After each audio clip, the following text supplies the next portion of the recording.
Hello दोस्तों, welcome to Nalanda academy. Nalanda academy में आपका बहुत बहुत स्वागत है। आज हम आपके लिए लेकर आए हैं 1500 MCQ सीरीज़ का अगला पार्ट, जिसमें हम राज्य के नीति निर्देशक तत्व अर्थात directive principle of the state policies को डिस्कस करेंगे। तो चलिए स्टार्ट करते हैं हम आज की वीडियो, जिसमें हमारा पहला क्वेश्चन है कि राज्य के नीति निर्देशक तत्वों को संविधान के किस भाग में रखा गया है। दोस्तों, क्वेश्चन कह रहा है कि जो निर्देशक तत्व हैं यानी जो DPSP हैं, उन्हें संविधान के किस भाग में रखा गया है। तो यहाँ पे आपसे भाग पूछा गया कि किस भाग में उन्हें रखा गया है। तो दोस्तों आपके ऑप्शन है भाग 4, भाग 5, भाग 3 या फिर भाग 7। तो दोस्तों इसमें आपका सही ऑप्शन है भाग 4, यानी उन्हें कहाँ रखा गया है। तो दोस्तों नीति निर्देशक तत्वों को भाग 4 में रखा गया है। तो भाग 3 में आपको मैंने बताया था कि भाग 3 में क्या है, भाग 3 में फंडामेंटल राइट्स। ठीक है, भाग 3 में फंडामेंटल राइट्स हैं और भाग 4 में नीति निर्देशक तत्व हैं यानी DPSP हैं।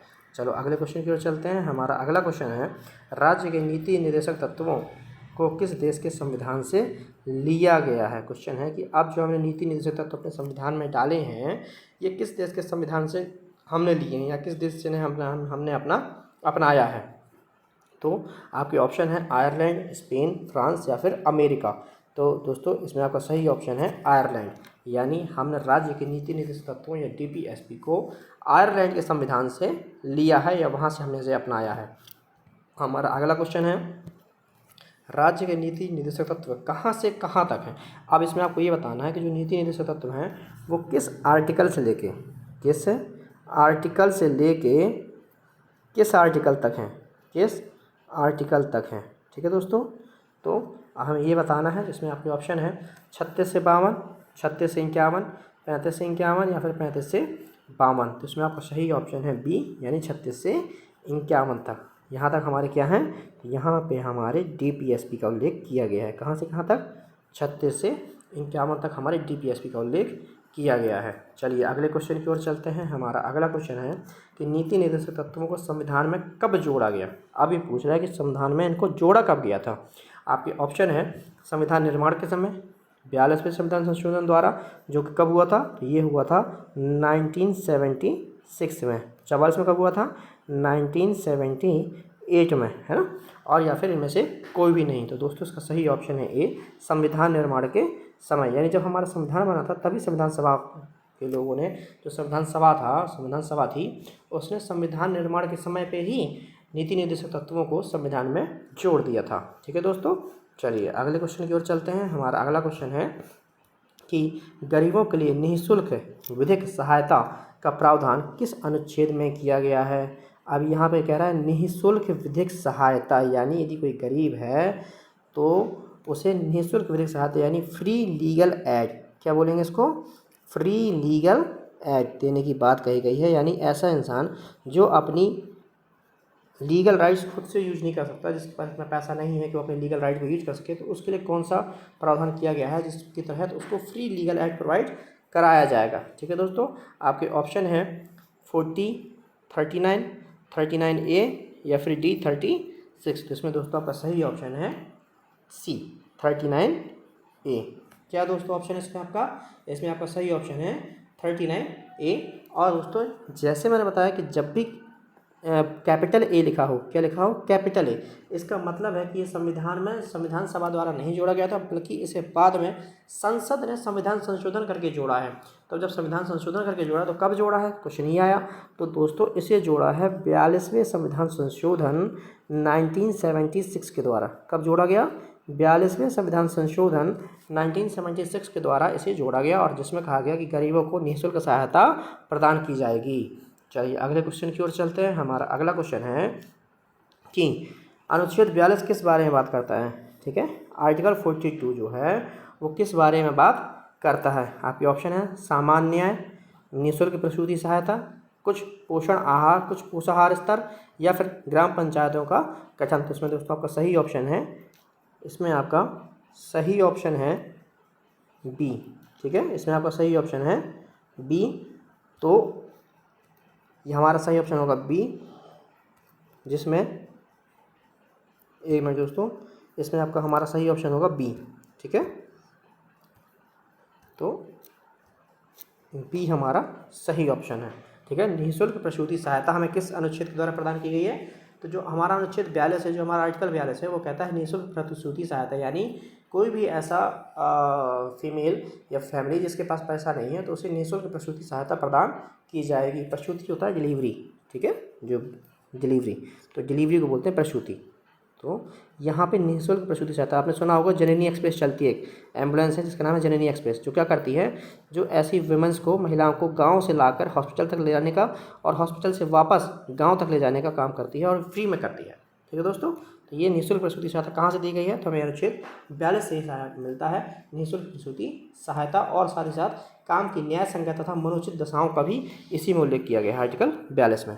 चलिए अगले क्वेश्चन की ओर चलते हैं। हमारा अगला क्वेश्चन है कि मूल अधिकारों के साथ साथ किसे संविधान की आत्मा एवं दर्शन कहा है? यानी आपको मैंने बताया था कल की वीडियो में कि मूल अधिकारों को क्या कहा गया है? तो मूल अधिकारों को संविधान की आत्मा कहा गया है। अब ये क्वेश्चन कह रहा है कि इनके साथ, मूल अधिकार तो है संविधान की आत्मा, लेकिन इनके साथ साथ और कौन है जिसे मूल अधिकारों की आत्मा एवं दर्शन कहा है?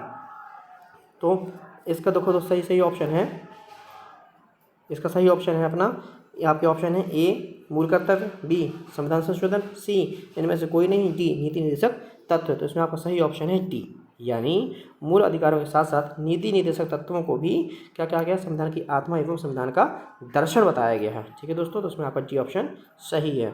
चलिए अगले क्वेश्चन की ओर चलते हैं। हमारा अगला क्वेश्चन है ग्राम पंचायतों का गठन तथा उन्हें शक्तियाँ किस अनुच्छेद से प्राप्त होती हैं? ठीक है, तो आपके ऑप्शन है 38, 39, 40 या फिर 41। तो दोस्तों इसमें आपका सही ऑप्शन है सी, यानी 40।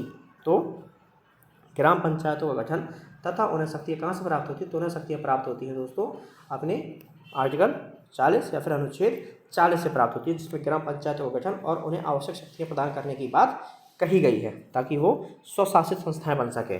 ठीक है, चलिए अगले क्वेश्चन की ओर चलते हैं। हमारा अगला क्वेश्चन है कि नीति निर्देशक तत्वों का उद्देश्य क्या है? अब यहाँ पे उद्देश्य पूछा गया है दोस्तों, कई बार क्वेश्चन आया हुआ, तो ये आप जरूर याद रखिएगा। इस क्वेश्चन का आंसर नीति निर्देशक तत्वों का उद्देश्य क्या है? आपके ऑप्शन है लोक कल्याणकारी राज्य की स्थापना, कानून राज्य की स्थापना, जनता राज्य की स्थापना या सैनिक सरकार की स्थापना। तो दोस्तों देखिए, नीति निर्देशक तत्वों का जो उद्देश्य है वो आपका ए ऑप्शन सही है, यानी लोक कल्याणकारी राज्य की स्थापना। क्या ऑप्शन है दोस्तों? लोक कल्याणकारी राज्य की स्थापना इनका उद्देश्य है। तो आपका ए ऑप्शन सही है। इसे हमेशा याद रखिएगा कि जो नीति निर्देशक तत्व हैं उनका उद्देश्य एक लोक कल्याणकारी राज्य की स्थापना करना है। ठीक है, चलिए अगले क्वेश्चन की ओर चलते हैं। हमारा अगला क्वेश्चन है आय, प्रतिष्ठा व अवसर की समानता को दूर करने, समानता नहीं है असमानता है दोस्तों, ये असमानता। ठीक है, असमानता को दूर करने की बात किस अनुच्छेद में कही गई है? यानी ये कहता है, आर्टिकल कह रहा है, क्वेश्चन कह रहा है कि ऐसा कौन सा आर्टिकल है जिसमें आय, प्रतिष्ठा व अवसर को लेकर यदि कोई असमानता है तो उसे दूर करा जाए, है ना। चाहे वो आय में हो कि किसी को कम मिल रहा है, किसी को ज़्यादा मिल रहा है, चाहे वो प्रतिष्ठा की हो, चाहे वो अवसर की असमानता हो कि किसी को ज़्यादा अपॉर्चुनिटी मिलती है, किसी को कम अपॉर्चुनिटी मिल रही है। तो इन सब की जो असमानता फैली हुई, इसे दूर करने की बात किस अनुच्छेद में कही गई है? आपके ऑप्शन है 39, 40, 38 या फिर 41। दोस्तों आपका सही ऑप्शन है सी, यानी 38। अच्छा दोस्तों मैं बता दूं, ये पहले नहीं था, ये जो लाइन मैंने लिखी है इसलिए मैंने लाइन लिखी, ये लाइन संविधान में जब संविधान निर्माताओं ने लिखा था संविधान को, तब ये लाइन नहीं थी। तब उन्होंने सिर्फ आर्टिकल 38 पे लिखा था कि लोक कल्याण की अभिवृद्धि के लिए सामाजिक, आर्थिक और राजनीतिक न्याय द्वारा सामाजिक व्यवस्था सुनिश्चित की जाएगी। क्या लिखा था? कि लोक कल्याण की अभिवृद्धि के लिए सामाजिक, आर्थिक और राजनीतिक न्याय, ठीक है, राजनीतिक न्याय की सामाजिक व्यवस्था सुनिश्चित की जाएगी। इसके बाद क्या हुआ कि इसके बाद 44वां संविधान संशोधन हुआ, 44वें संविधान संशोधन हुआ 1978 में, जिसके द्वारा फिर ये लाइन जोड़ी गई, जिसमें आय प्रतिष्ठा की बात की गई। उसके बाद फिर ये लाइन उसी में और जोड़ दी गई। ठीक है, तो याद रखिएगा कि ये लाइन शुरुआत से नहीं थी, ये लाइन को 44वें संविधान संशोधन 1978 के द्वारा बाद में जोड़ा गया है। तब किसकी सरकार थी? तब मोरारजी भाई देसाई की सरकार थी, यानी वो पीएम थे। ठीक है, और चौधरी चरण सिंह और डॉक्टर जगजीवन राम जी वो पीएम थे, या कह सकते हो वो प्रधानमंत्री थे। ठीक है, तब इसे जोड़ा गया था। चलिए अगले क्वेश्चन की ओर चलते हैं। हमारा अगला क्वेश्चन है कि नीति निर्देशक तत्वों का अनुच्छेद 48 किस बारे में बात करता है? अब ये क्वेश्चन सिंपल से था, समझिए कि वो पूछ रहा है कि आर्टिकल जो 48 है, ये जो अनुच्छेद 48 है, वो किस बारे में बात कर रहा होता है? तो दोस्तों जो हमारा आर्टिकल 48 है, ये किस बारे में बात कर रहा होता है? तो ये दोस्तों बात करता है आर्टिकल 48, आपके ऑप्शन होंगे अनुसूचित जाति एवं जनजाति हितों की सुरक्षा करने के लिए, दुधारू पशुओं की बलि पर रोक लगाने के लिए, वन एवं वन्य जीवों की रक्षा करने के लिए, या फिर आपका लास्ट ऑप्शन है काम की न्याय संगत दशाओं के लिए। ठीक है दोस्तों। अब ऑप्शन आपका इसमें कौन सा सही है, तो आपका ऑप्शन इसमें सही है। अब मैं बता दूं कि जो पहले से ऑप्शन था आर्टिकल 48 में, जो पहले से बात कही गई थी वो कही गई थी कृषि और पशुपालन को आधुनिक तथा वैज्ञानिक प्रणालियों से सुसज्जित करना, यानी कृषि के लिए जो आधुनिक प्रणाली है, वैज्ञानिक प्रणाली उनको लाना। ये जो बात है इसमें, जिसमें कहा गया कि पर्यावरण संरक्षण है ना, तथा वन और संवर्धन तथा वन जीवों की रक्षा करना, ये पहले नहीं था। इससे भी संविधान संशोधन जोड़ा गया है। तो कौन से संविधान संशोधन द्वारा जोड़ा गया, तो इसे भी 42वें संविधान संशोधन द्वारा 1976 में जोड़ा गया है दोस्तों, ठीक है। तो ये याद रखिए, इसलिए मैंने ये लाइन दी है कि इसे भी 42वें संविधान संशोधन द्वारा 1976 में नीति निर्देशक तत्वों में जोड़ा गया है। चलिए अगले क्वेश्चन की ओर चलते हैं। हमारा अगला क्वेश्चन है कि नीति निर्देशक तत्वों की प्रकृति कैसी है। यहाँ पे उसका नेचर पूछ रहा है कि प्रकृति कैसी है, यानी ये कैसे नेचर के हैं, ठीक है। आपके ऑप्शन है वाद योग्य, अवाद योग्य, दोनों, या फिर कोई भी नहीं। तो दोस्तों इसका सही ऑप्शन है अवाद योग्य, यानी जो हमारे नीति निर्देशक तत्व हैं ये अवाद योग्य हैं। अवाद योग्य का मतलब क्या है, नॉन जस्टिसेबल है। कैसे हैं, नॉन जस्टिसेबल है, यानी यदि इनका पालन नहीं हो पा रहा है या इनको फुलफिल नहीं कर पा रहे हैं, तो इसके लिए आप कोर्ट में नहीं जा सकते। कहाँ पे, इसके लिए आप कोर्ट में नहीं जा सकते। जैसे जबकि जो हमारे मूल अधिकार हैं वो वाद योग्य हैं, यानी किसी भी आपके मूल अधिकार का हनन होता है तो फिर आप उसके खिलाफ सीधे सुप्रीम कोर्ट या फिर हाई कोर्ट में याचिका दाखिल कर सकते हैं, या फिर जा सकते हैं और अपने अधिकारों के लिए वहाँ पे लड़ाई लड़ सकते हैं। लेकिन इनके साथ ऐसा नहीं है। इनके लिए लिखा गया है कि जैसे जैसे राज्य के पास या राज्य सरकार के पास या केंद्र सरकार के पास में आवश्यक संसाधन आते जाएंगे, आर्थिक संसाधन आते जाएंगे, वैसे वैसे वो इन चीज़ों को अप्लाई करती जाएगी, है ना। तो यदि आय और अवसर की समानता की बात की गई है, यदि ऐसा नहीं हो पा रहा है कि आपको अवसर की समानता नहीं मिल पा रही है, तो उसके खिलाफ आप कोर्ट में केस नहीं कर सकते हैं। यानी ये अवाद योग्य हैं, यानी नॉन जस्टिसेबल हैं। जैसे जैसे सरकार को लगेगा वो धीरे धीरे इनको इम्प्लीमेंट करती जाएगी, ठीक है दोस्तों। चलिए अगले क्वेश्चन की ओर चलते हैं। हमारा अगला क्वेश्चन है कि अंतर्राष्ट्रीय शांति सुरक्षा में अभिवृद्धि करने के लिए कौन सा आर्टिकल है, या किस अनुच्छेद में अंतर्राष्ट्रीय शांति एवं सुरक्षा की बात कही गई है, ठीक है। आपके ऑप्शन है आर्टिकल 48, आर्टिकल 40, आर्टिकल 38 या फिर आर्टिकल 51। तो इसका सही ऑप्शन है डी, आर्टिकल 51, यानी जो सबसे लास्ट आर्टिकल है। मैंने बताया था ना आपको कहाँ से कहाँ तक है, तो कहाँ से कहाँ तक ये, तो ये 36 से 51 तक है। तो जो हमारा 51 नंबर का, यानी जो हमारा सबसे लास्ट का है, इसमें क्या बात कही गई, तो इसमें कहा गया कि अंतर्राष्ट्रीय शांति एवं सुरक्षा की अभिवृद्धि की जाएगी, ठीक है। तो अंतर्राष्ट्रीय शांति एवं सुरक्षा की बात किसमें की गई है, तो अंतर्राष्ट्रीय शांति एवं सुरक्षा की बात की गई है आर्टिकल 51 या फिर अनुच्छेद 51 में। चलिए अगले क्वेश्चन की ओर चलते हैं। हमारा अगला क्वेश्चन है कि भारतीयों के लिए समान नागरिक संहिता की बात किस अनुच्छेद में की गई है। भारतीयों के लिए समान नागरिक संहिता, है ना, कॉमन सिविल राइट, ठीक है। इसकी बात बोल रहा है कि किस में की गई है ना। तो ये कह रहा है कि जो समान नागरिक संहिता है उसकी बात किस आर्टिकल में की गई है। आपके ऑप्शन है 39, 40, 44 या फिर 43, ठीक है। तो दोस्तों समान नागरिक संहिता जो है ना, एक समान सिविल संहिता कह सकते हो, सिविल संहिता कह सकते हो, सेम सिविल संहिता जैसी भी है। तो उसकी बात किस में की गई है, तो उसकी दोस्तों बात की गई है आर्टिकल 44 में। किसमें की गई है, आर्टिकल 44 में समान नागरिक संहिता की बात की गई, यानी पूरे देश में सभी नागरिकों, चाहे वो किसी भी धर्म, समाज या वर्ग का हो, उसके लिए सभी अधिकार समान हो। लेकिन अभी हमारे यहाँ ऐसा नहीं है। जो यदि आपराधिक कोई मामला है, आपराधिक मामला, तो उसके लिए तो सब जगह एक जैसे कानून है। लेकिन दीवानी मामलों में सभी राज्यों में एक जैसे कानून नहीं है। कई राज्यों में कानून अलग अलग होते हैं, कई धर्मों के हिसाब से अलग अलग होते हैं, है ना। सेम अपराध के लिए हो सकता है हिंदू धर्म के लिए कुछ और प्रावधान होगा और मुस्लिम धर्म या ईसाई धर्म के लिए कुछ और प्रावधान होगा। तो यही बात की कि यहाँ पे समान नागरिक संहिता की बात करता है, जो अभी एक जैसी हमारे यहाँ नहीं है, एक्सेप्ट एक राज्य ऐसा है जहाँ पे सभी नागरिकों के लिए, चाहे वो किसी भी धर्म का, जात का, वर्ग का हो, उसके लिए सेम या समान नागरिक संहिता है। वो भी आपको बताऊंगा कि किस राज्य में है। बाकी किसी भी राज्य में समान नागरिक संहिता नहीं है, ठीक है। तो इसकी बात किसमें की गई, तो इसमें 44 में, आर्टिकल 44 में इसकी बात कही गई है। अगला क्वेश्चन है भारत के किस राज्य में समान नागरिक संहिता है। अब मैं आपको यहाँ बताऊंगा। आपके ऑप्शन है गुजरात, गोवा, बिहार या फिर महाराष्ट्र। तो दोस्तों इसमें आपका बी ऑप्शन सही है, यानी गोवा अकेला ऐसा भारत का राज्य है, गोवा ओनली, है ना, वन एंड ओनली स्टेट है ऑफ इंडिया जहाँ पे समान नागरिक संहिता है, ठीक है दोस्तों। गोवा अकेला ऐसा राज्य है जहाँ पे समान नागरिक संहिता है पूरे भारत में, ठीक है दोस्तों। तो आपका ये ऑप्शन ये सही है, ठीक है। चलिए अगले क्वेश्चन की ओर चलते हैं। हमारा अगला क्वेश्चन है कि किस संविधान संशोधन द्वारा नीति निर्देशक तत्व जो हैं उनको मौलिक अधिकारों से ज़्यादा प्रभावशाली बना दिया गया। तो क्वेश्चन पूछ रहा है कि किस संविधान संशोधन द्वारा नीति निर्देशक तत्वों को इनसे ज़्यादा प्रभावकारी बना दिया गया।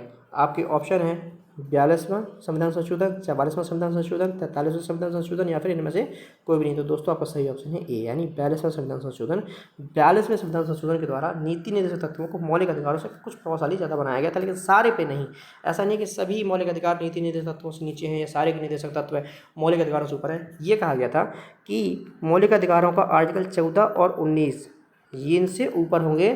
कौन से? नीति निर्देशक तत्वों के आर्टिकल 39B और C। मतलब आर्टिकल 39B/C को लागू करने के लिए सरकार चाहे तो आर्टिकल 14 और आर्टिकल 19 का उल्लंघन कर सकती है, ये कहा गया था। ठीक है, तो उसमें था क्या? तो इसमें बी में ये कहा गया था कि भौतिक संसाधनों का संवितरण होना चाहिए, और सी में कहा गया था कि संसाधनों के संकेंद्रण पर रोक होनी चाहिए। इनको लागू करने के लिए आर्टिकल 14 और 19 का थोड़ा सा हनन किया जा सकता है, ये कहा गया था इसमें। ठीक है दोस्तों, सुप्रीम कोर्ट के द्वारा ये डिसीजन दिया गया था। तो यहाँ पे थोड़ा सा पावरफुल है, बाकी सारे नहीं है, कुछ हद तक है। ठीक है, चलिए अगले क्वेश्चन की ओर चलते हैं। हमारा अगला क्वेश्चन है कि अनुसूचित जाति एवं जनजाति वर्ग के लोगों को शैक्षणिक व आर्थिक प्रोत्साहन किस अनुच्छेद में दिया जाता है? अनुसूचित जाति एवं जनजाति के वर्ग के लोगों को शैक्षणिक व आर्थिक प्रोत्साहन किस अनुच्छेद में दिया जाता है? आपके ऑप्शन है 39, 40, 46 या फिर 41। तो इसमें आपका सही ऑप्शन है दोस्तों आर्टिकल 46। यानी आर्टिकल 46 कहता है कि जो भी अनुसूचित जाति जनजातीय पिछड़े वर्ग के लोग हैं या अदर बैकवर्ड का जो अन्य पिछड़ा वर्ग है, उनके जो कमज़ोर लोग होंगे उनको शैक्षणिक एवं आर्थिक हितों को प्रोत्साहन देने के लिए तथा उनकी शोषण सुरक्षा करने के लिए कुछ सरकार प्रोत्साहन दे सकती है। उनकी आर्थिक सुरक्षा के लिए, उनके प्रोत्साहन के लिए, मतलब उनकी आर्थिक विकास के लिए कुछ सरकार प्रोत्साहन दे सकती है। और 21 आर्टिकल में बात कही गई है, तो ये बात कही गई है आर्टिकल 46 में। अगले क्वेश्चन की ओर चलते हैं। हमारा अगला क्वेश्चन है कि 14 वर्ष से कम उम्र के बच्चे के सभी बालकों को अनिवार्य और निःशुल्क शिक्षा का प्रावधान किस अनुच्छेद में है? तो क्वेश्चन सिंपल इतना कह रहा है कि 14 वर्ष से कम उम्र के बच्चे यदि कोई है तो उसे निःशुल्क शिक्षा दी जाएगी। ये बात किस आर्टिकल में कही गई है? आपके ऑप्शन है 45, 42, 38 या फिर 41। तो उसमें दोस्तों आपका सही ऑप्शन है ए यानी 45। आर्टिकल 45 ये कहता है कि 14 वर्ष से कम उम्र के जितने भी बच्चे हैं उन्हें निःशुल्क शिक्षा प्रदान की जानी चाहिए। ठीक है दोस्तों, और इसे जोड़ा गया है, इस बात को कहाँ कब जोड़ा गया? तो दोस्तों इस बात को जोड़ा गया है संविधान संशोधन के द्वारा। ठीक है, अब बात आती है कौन से संविधान संशोधन के द्वारा? तो दोस्तों इस जो बात है जिसे इसे संविधान संशोधन के द्वारा जोड़ा गया है, और इसे कब जोड़ा गया है? तो इसे जोड़ा गया है 86वें संविधान संशोधन के द्वारा। कब? 86th कॉन्स्टिट्यूशनल अमेंडमेंट 2002 के द्वारा जोड़ा गया है। ठीक है, कब जोड़ा गया है? 86 संविधान संशोधन 2002 के द्वारा। आर्टिकल 45 में नीति निषेध तत्व हैं, और यदि हम कहें फंडामेंटल राइट, मैंने आपको बताया था कि 21A में भी यही बात की गई है फंडामेंटल राइट्स के। ठीक है दोस्तों, ये जिससे भी जोड़ा गया था बाद में, है ना। चलिए अगले क्वेश्चन की ओर चलते हैं। हमारा अगला क्वेश्चन है कि नीति निर्देशक तत्वों के लिए मूल अधिकारों का हनन किया जा सकता है? तो क्वेश्चन पूछ रहे हैं क्या DPSP के लिए फंडामेंटल राइट्स का हनन किया जा सकता है? फंडामेंटल राइट्स का हनन किया जा सकता है? हाँ, आपके ऑप्शन है हाँ, नहीं, कुछ हद तक, या फिर इनमें से कोई भी नहीं। तो दोस्तों सही ऑप्शन है कुछ हद तक। मैंने अभी आपको बताया कि किन किन के लिए किन किन का संविधान हनन किया जा सकता है। बताया ना कि आर्टिकल 14 और 19 का 39BC के लिए हनन किया जा सकता है ना। तो कुछ हद तक उसमें जो है हनन किया जा सकता है, इसलिए आपका ऑप्शन सी सही होगा इस पर। अगला क्वेश्चन देखते हैं दोस्तों। हमारा अगला क्वेश्चन है कि राष्ट्रीय महत्व वाले ऐतिहासिक स्मारक स्थान की संरक्षण की बात किस अनुच्छेद में कही गई है? तो दोस्तों इसमें आपके ऑप्शन है 39, 40, 49 या फिर 41। तो दोस्तों इसमें आपका सही ऑप्शन है 49। यानी आर्टिकल 49 कहता है कि राष्ट्रीय महत्व वाले घोषित किए गए जितनी भी कलात्मक, ऐतिहासिक अभिरुचि वाले संस्थान हैं या वस्तु हैं, उनको संरक्षण देना सरकार का कर्तव्य होगा।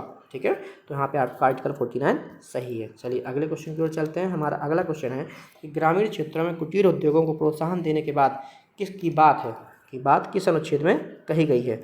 मतलब जो ग्रामीण क्षेत्र है, जो गांव के क्षेत्रों में जो कुटीर उद्योग चलते हैं, छोटे छोटे कुटीर उद्योग चलते रहते हैं, जिन्हें हाथ से काम करते हैं कुछ लोग में के, उनको प्रोत्साहन देने की बात किस अनुच्छेद में की गई है? आपके ऑप्शन है 39, 40 और इसके बाद 43 या फिर 38। तो आपका इसमें सही ऑप्शन है बी यानी 40। अनुच्छेद 40 इस बारे में बात करता है कि ग्रामीण क्षेत्र में जो कुटीर उद्योग है उनको सरकार प्रोत्साहन देगी।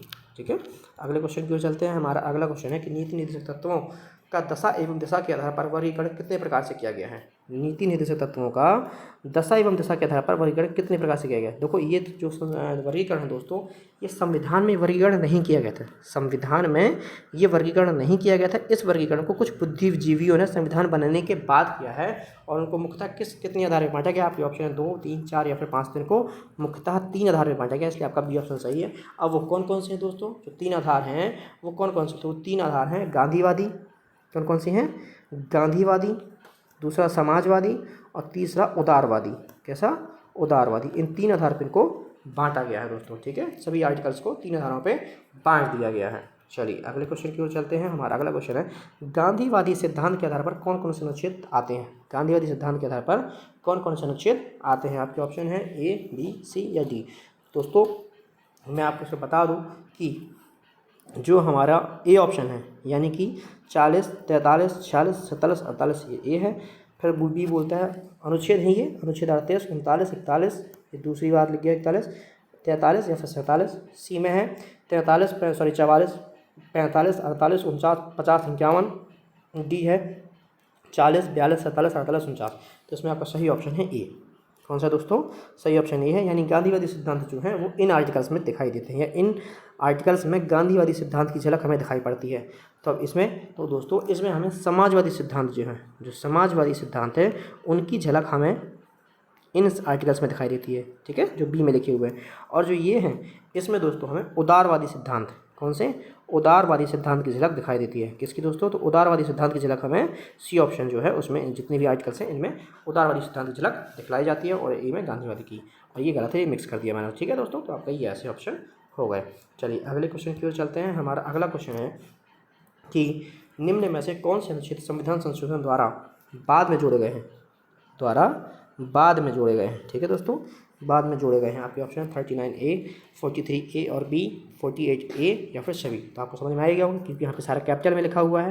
मैंने अभी आपको बताया कि जब भी बात स्मॉल a लिखा हो तो समझ लीजिए कि ये संविधान या जो भी ये आर्टिकल है, जो भी अनुच्छेद है, जो भी बात है, ये संविधान सभा द्वारा ही लिखी गई थी। लेकिन जब कहीं पर एक कैपिटल वर्ड लिखा हो, A, B, C कैपिटल में हो, इसका मतलब है कि इसे संविधान संशोधन द्वारा बाद में जोड़ा गया है। और जब मैंने यहाँ सारे कैपिटल लिखे इसका मतलब है कि यहाँ बाद में जोड़ा गया है। तो इसमें आपका ऑप्शन कौन सा सही है? तो इसमें आपका ऑप्शन डी सही है, यानी इन सभी आर्टिकल्स को संविधान संशोधन द्वारा बाद में जोड़ा गया है या बाद में ऐड किया गया है नीति निर्देशक तत्व में। तो ठीक है दोस्तों, चलिए तो आज के लिए हमारा बस इतना ही।